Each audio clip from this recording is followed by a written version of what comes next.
The Irish War of Independence was a conflict between the IRA and British forces over Irish independence.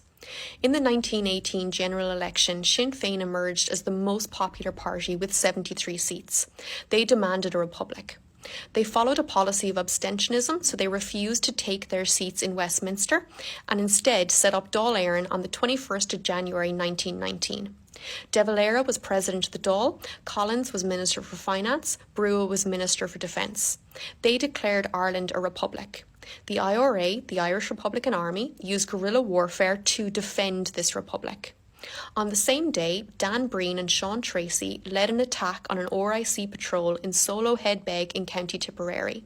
This is generally seen as the first event of the Irish War of Independence. Michael Collins was Director of Intelligence during the war, and he set up a group called the Squad to kill spies and detectives. The IRA was organised into flying columns, so these were small groups of armed men, roughly 40 to 80, who lived rough in the countryside and carried out hit-and-run or ambush attacks. Britain responded to the IRA in two ways.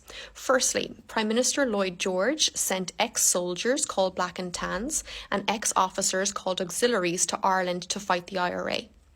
In 1920, they also introduced the Government of Ireland Act, and this partitioned Ireland. It set up two parliaments, one in Belfast and one in Dublin. Sinn Féin rejected the Act and rejected the Dublin Parliament. As 1920 progressed, a number of important events happened. The Lord Mayor of Cork, Tomás McCurtain, was shot by the RIC in 1920. His successor, Terence MacSweeney, died in Brixton Prison on hunger strike, also in 1920. Tom Barry and the West Cork Brigade ambushed and killed 17 auxiliaries, and in response to this, the Black and Tans burnt Cork city centre to the ground. Michael Collins became the most wanted man in the British Empire, with a £10,000 reward offered for his capture. Bloody Sunday was arguably the worst day of events during the Irish War of Independence.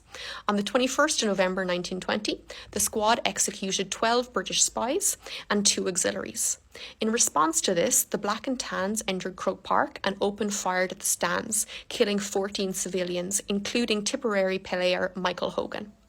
Later that same day, Dick McKee, Peadar Clancy and Conor Clune, 3 leading IRA members, were killed in Dublin Castle, which was the headquarters of the British Army. As we entered 1921, both sides now wanted peace. The IRA was running out of arms and men, and the war was particularly bad for Britain's reputation abroad. So on the 11th of July 1921, a ceasefire was called.